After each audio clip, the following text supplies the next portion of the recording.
world is just building on it. Allah saying we could build buildings and use metal and stone, and that's exactly what we're doing. Yes or no? The Quran is telling us, for example, I'll give you an example. Allah subhanahu wa ta'ala talks about Ramadan or fasting. He says, until حَتَّى يَتَبَيَّنَ لَكُمُ الْخَيْطُ الْأَبْيَضُ مِنَ الْخَيْطِ الْأَسْوَدِ. That you fast until you could see the differentiation between the thread that is white and the thread that is black. Our clothing is made of threads, yes or no? Are threads made of something, yes or no? You don't just pick a thread from the ground. It is material, cotton. It has to be weaved into a thread. So Allah is telling us thread, yes or no? Then Allah says, هُنَّ لِبَاسٌ لَكُمْ وَأَنْتُمْ لِبَاسٌ لَهُنْ. Your wife is your garment and you are your wife's garment. What do threads make?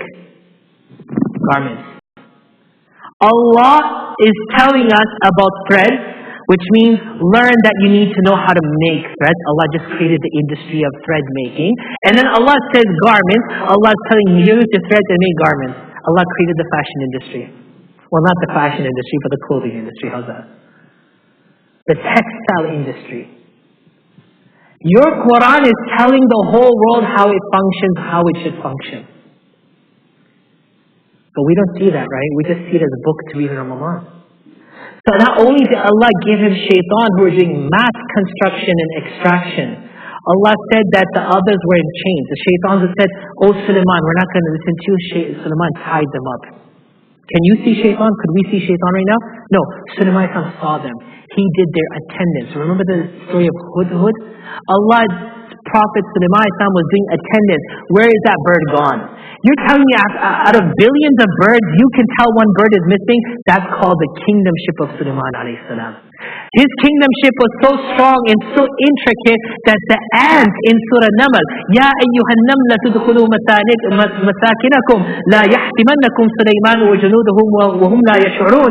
He heard the ants telling the ants, go inside, let Sulaiman alayhi salam not trample over you. He had a kingdom that was boundless. And Allah says, هَذَا عَطَاؤُنَا. This is our gift, free gift. فَمْنُنْ أَوْ أَمْسِكْ بِغَيْرِ حِسَابٍ. Take freely or withhold freely, Allah is not going to do hisab. And Allah is saying that He had nearness to us in an excellent resort. So Sulaiman alayhi salam asked Allah deliberately for a kingdom so you and I can know that there is a differentiation between the kingdom of Sulaiman and the upcoming kingdom of Solomon. The kingdom of Sulaiman is Allah's. The kingdom of Solomon is going to be Dajjal, the temple of Solomon. Read your Quran. So what he saw was, who everyone? He saw Dajjal. And Dajjal was the one who at the heart of it all ruled at that time. We talk about the stories of Fasad. That's exactly what the Persians did to the people. فَإِذَا جَاءَ وَعْدُ أُولَاهُمَا بَعَثْنَا عَلَيْكُمْ عِبَادًا لَنَا أُولِي بَأْسٍ شَدِيدٍ فَجَاسُوا خِلَالَ الدِّيَارِ. This picture encompasses how they were treated. And they burned the city down to ruins. Jerusalem was burned to the ground. It was rebuilt. It was then destroyed. It was then rebuilt. It's going to be destroyed once more.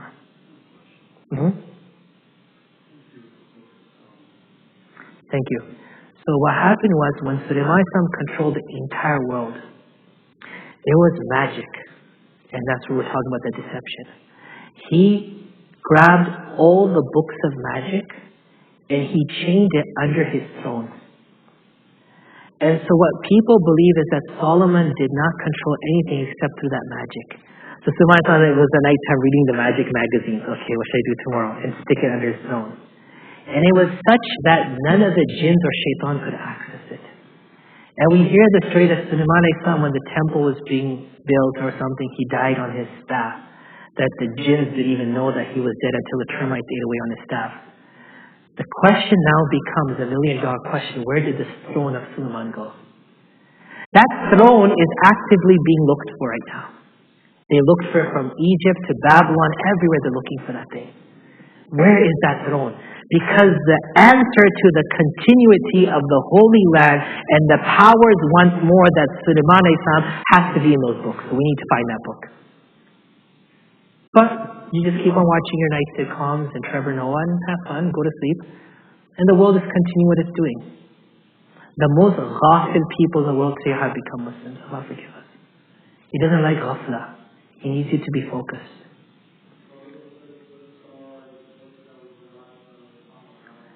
They call them the Dead Sea Scrolls, or there's a whole bunch of things that they call. They have found the Dead Sea Scrolls, by the way.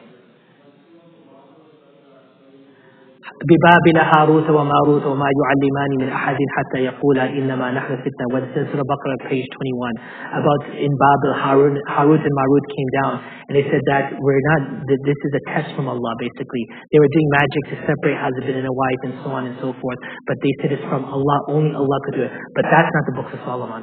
But the magic and deception was reintroduced because they need to revive that magic. When magic becomes the norm in our society and we become desensitized and accept magic, we have allowed Dajjal's free door access to us. So magic is something very big. And that's why Allah gave prophets miracles, everyone. Prophets had miracles because miracles contradict magic. That's why Musa Islam's staff became a serpent, and the magic of the magicians only became mesmerized to the eyes to look like a serpent. Right? Surah Kahf. The first 10, I would say the first 10 and the last 10. Better than the whole surah as well. And alhamdulillah, and I told it to my class also, I try to read it every day, alhamdulillah. You have to read that thing every day. Let me finish this off first, I want to finish the next 5 to 10 minutes. And I'm just going to go through a few slides, I'm not going to say anything after this. I believe the entire prophethood of Muhammad ﷺ was built on this. When Allah says, Inna arsalnaka bilhaqqi bashiran wa nadira, the glad tidings was to show the people how to stay with Allah's safety. And nadira was to warn people from the menace of Gog and Magog and Dajjal. What's my proof? Now, remember in Sirah, when the Prophet ﷺ was given the message, he was told to go and give the da'wah to the people of Quraysh, right? So he went on the Safa mountain, yes or no?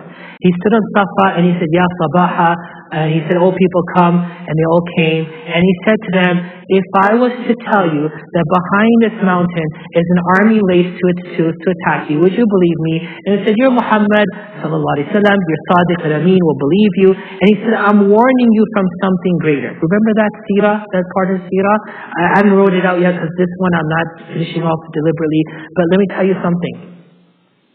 The Prophet ﷺ was, to me, that was very questionable. And I'll tell you why. His whole life he was truthful, yes or no? His whole life he was a straight shooter. He said it straight. He was known to be truthful and trustworthy, yes or no? Muhammad ﷺ comes in and Quraysh is fighting. Who's going to put the black stone onto the Kaaba? And they said Muhammad came in and said he's the truthful one. This man always spoke straight. How come when he had the first message of Islam, the most important message of his life, and he's giving a metaphor? If I was to tell you that behind this mountain is an army, you understand what I'm saying here? He's giving a metaphor. Why didn't he just say, there is an army and I'm warning you? Or he would have said, Allah is real and these idols are fake. Or there's Jannah and Jahannam. Or he would have said, say La ilaha illallah. Are you all with me? He said, if I were to tell you that behind this mountain is an army, would you believe me? It came to me a few months back, it hit me. It wasn't a metaphor. He was straight shooting there. I'll tell you how. The Prophet ﷺ was standing on Safa. That's Safa. Now, the question is, which way would he be standing? People don't gather between Safa and Marwa. They don't gather this side or this side. History in Sirah tells that this area of the Kaaba was the area of panchat.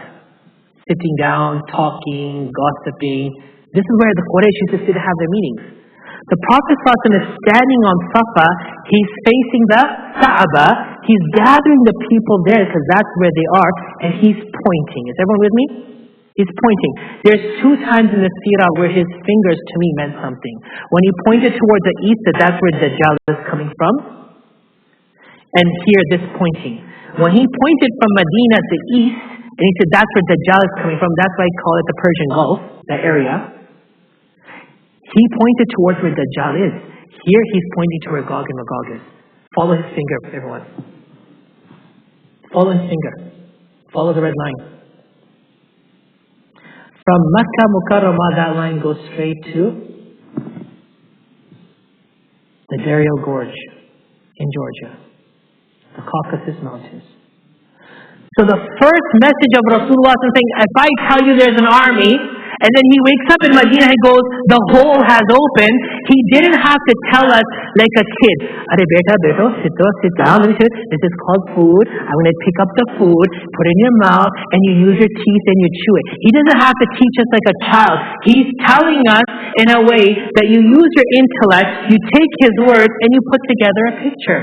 The first message of Rasulullah to me, as I understand it, is he is pointing directly towards Gog and Magog. And that is why he woke up from his sleep, or he came to the house of Zainab and said, وَيْلٌ لِلْعَرَبِ مِنْ شَرٍ قَدْ اقْتَرَبْ فُتِحَتْ مِنْ رَجْمِ يَأْجُوجُ مَأْجُوجُ. If you haven't spoken about Gog and Magog before, why are you telling us that the hole has opened? You did tell us. Now you're telling us it started. And that's exactly from that location. Now, how serious was this? This was his first message, yes or no? First message. Now what happened? Abu Lahab, his uncle, came. He said, تَبًّا لَكَ سَائِرَ الْيَوْمِ لِهَذَا جَمَعْتَنَا. Oh, Muhammad, may you be destroyed. Tumhara nasto, may you be destroyed. You gathered us for this nonsense? Remember that story, yes or no? If not, read Surah Lahab, chapter 111. Tabbat yada abi lahabin wa tab. What did Allah say? Abu Lahab pointed his hand like this to the Prophet ﷺ. Get lost. What is this? What are you trying to do to us? Allah right away sent the surah down. Tabbat yada abi lahabin wa tab. May his hand be cursed. Abu Lahab is going to hell, and his wife is going to carry the fuel for him in his hell. Allah did this in the Quran in a way he didn't do it for anyone else. That message on Safa was the most serious message of the prophethood. Do you understand where I'm going? Combine these stories and understand that he didn't just say a metaphor. He was talking real stuff. He wasn't just doing something out of his own will. Allah told him to, because Allah right away cursed Abu Lahab. How dare you get in between my Habib and I on this message? This is a real important message. So, can we see these people? They traveled the earth. They are doing what they're doing. They've been here for quite a long time, guys. This is not fantasy in the world of history. Everything goes to the dot with these people. And their emergence has begun once more. It is a very scary time in our nation and in our world. And this is actually happening, believe me. These are recent pictures. You know what this is all about? Yes. I'm not going to say they're Gog and Magog, but they are carriers of the same message that I told you that's the traits of Gog and Magog. I'm not going to make any conclusive, decisive statement here today. But I will tell you, based on history and text, both biblical and Quran and Hadith, this stuff starts to make sense. This is all happening. These signs and symbols, brothers and sisters, do you know who this guy is? This is a shooter who shot up the island in Norway. He killed over 100 children. Do you know these symbols? Do you know that symbol? Wasn't that the same symbol that the Prophet Muhammad made? Wasn't that the same symbol the Prophet made? That's the same symbol that's being made today. Do you know who that guy is right there? Christchurch, New Zealand. What is he doing there? Could you tell me what he's doing there, everyone? Follow it. It's being told to us, but we don't have the ability to loop it all together. Remember this guy who just got clearance to sit on the highest power of our nation? Do you see what she's doing behind him? This happened the entire hearing. If that's blinding you, how's that? This is not a joke. This is, you could just say, yeah, okay, Imam, this might be my theory, and it is my theory. But what the Prophet Muhammad ﷺ said, you're not gonna wake up one day in a different world and it's all gonna just happen. It's happening. That is always happening. No, that is always happening. It's not a mistake, brothers and sisters. He's not a fool. He is very smart. That is very smart. I'm going to stop here, and I did that on purpose right here. At the end of the day, brothers and sisters, we have been told by the Prophet Muhammad ﷺ that you cannot stop them. We haven't been told to fight anyone. We haven't been told to hate anyone. We are the ummah of rahmatul lil alameen. We have been sent to, number one, demonstrate goodness, to restore and uphold goodness, and the only way we can do it is with the Quran. What is it, everyone? Quran. This is the core of my message. If not, the Prophet Muhammad ﷺ said, you are going to be gathered, the world will gather and eat on you like they eat on a round table. It was asked to the Prophet ﷺ, are we going to be small in numbers? He said, no, you're going to be so huge in numbers. But you're going to become like ghusa is-sail, the froth on the ocean. You have no significance. The day we lose our significance is the day we lose our Quran. And I'll end with this one statement. وَقَالَ الرَّسُولُ يَا رَبِّي إِنَّ قَوْمِ اتَّخَذُوا هَذَا الْقُرْآنَ مَهْجُورًا. On the day of judgment, the Prophet Muhammad ﷺ is going to file a complaint. The Prophet Muhammad ﷺ is rahmah. Yes or no? He's going to file a complaint. Against who? Shaitan? Dajjal? Magog? Against us. وَقَالَ الرَّسُولُ, the messenger, meaning Muhammad ﷺ, will say on that day, Ya Rabbi, O my Lord, Inna qawmi, verily my people abandon the Quran. It is our abandoning of the Quran which is resulting in this earth going into turmoil. Our ummah never picked up swords and guns. We picked up the Quran in our prayer mat. And with these two, we change the world. But if you believe in Harry Potter and Aladdin, but you don't believe in the history of what our ummah really did, then that's good for you. Go to the movies and watch Aladdin. I heard Will Smith did quite good in that one. I haven't watched it yet, but enjoy yourself.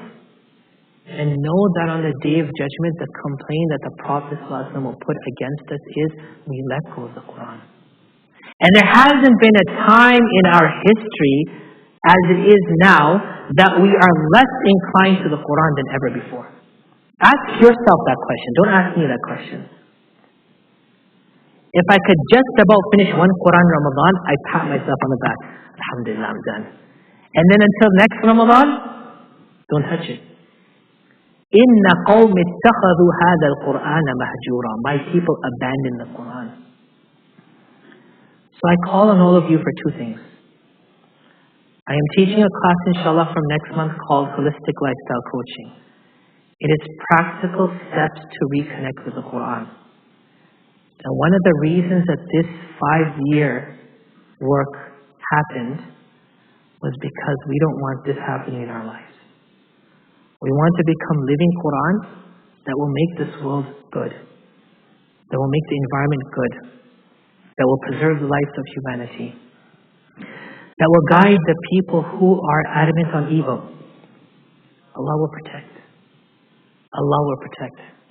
Allah will protect because of you. And remember, the Prophet Muhammad said, "A'malukum ummarukum." Your leaders are your deeds. So our leaders in this world today is the result of our deeds. We have none. So what do you expect? Don't curse anyone. Musa alayhi salam was told to go to Fir'aun and talk nicely. Every messenger, Muhammad spoke to Abu Jahl over 100 times, his uncle. And he talked to him nicely. Don't ill wish anyone. Taunt your own self. What did I do wrong? Don't blame politicians or global powers or leaders. Blame yourself. May Allah guide them. May Allah enrich their heart with goodness. May Allah allow them to see right from wrong, good from bad. May Allah allow them to be instruments of good on this earth. We should pray for people. We shouldn't curse people. Inni lam ub'ath la'ana. The Prophet said, I wasn't sent to curse people. I am a mercy. And you're the ummah of the mercy. So be mercy.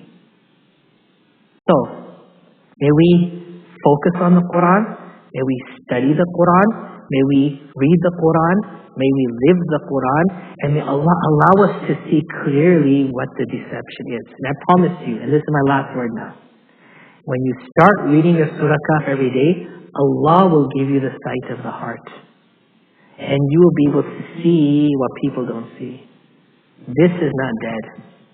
So don't kill it. May Allah keep our hearts alive. Ameen ya Rabbil Alameen. Subhanallah bihamdihi. Subhanakallahumma bihamdik. Nashhadu an la ilaha illa anta nastaghfiruka wa natubu ilayk. ربنا ظلمنا أنفسنا وإن لم تغفر لنا وترحمنا لنكونن من الخاسرين. رب اغفر وارحم وتجاوز عما تعلم إنك أنت العزيز الأكرم. اللهم ربنا اغفر لنا ذنوبنا وإسرافنا في أمرنا وثبت قدامنا وانصرنا على القوم الكافرين. اللهم أرنا الحق حقا وارزقنا اتباعه وأرنا الباطل باطلا وارزقنا اجتنابه. ربنا تقبل منا إنك أنت السميع العليم وتب علينا يا مولانا إنك أنت التواب الرحيم. سبحان ربك رب العزة عما يصفون والسلام على المرسلين والحمد لله رب العالمين. Before we call the adhan, the holistic lifestyle finished year 1 last week. What we are doing year 1 again, it's a 3-year journey. It happens once a month on the 3rd Saturday of the month. And it happens for 4 hours. We will be doing the first year again, inshallah, starting the 3rd week of September. I want people to register for this. It's on the kiosk. Register for it because we're going to close it off very soon. And alhamdulillah, inshallah, you will benefit from it greatly. It's not the compilation, it's the word of Allah subhanahu wa ta'ala. So I look forward to seeing everyone in that class, inshallah. Jazakum khair. We'll call it that. Anyone, sure?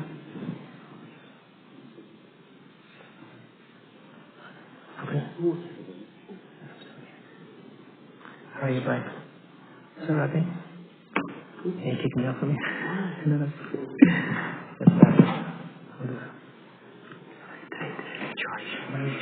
Allahu Akbar, Allahu Akbar, Allahu Akbar, Allahu Akbar, Allahu Akbar.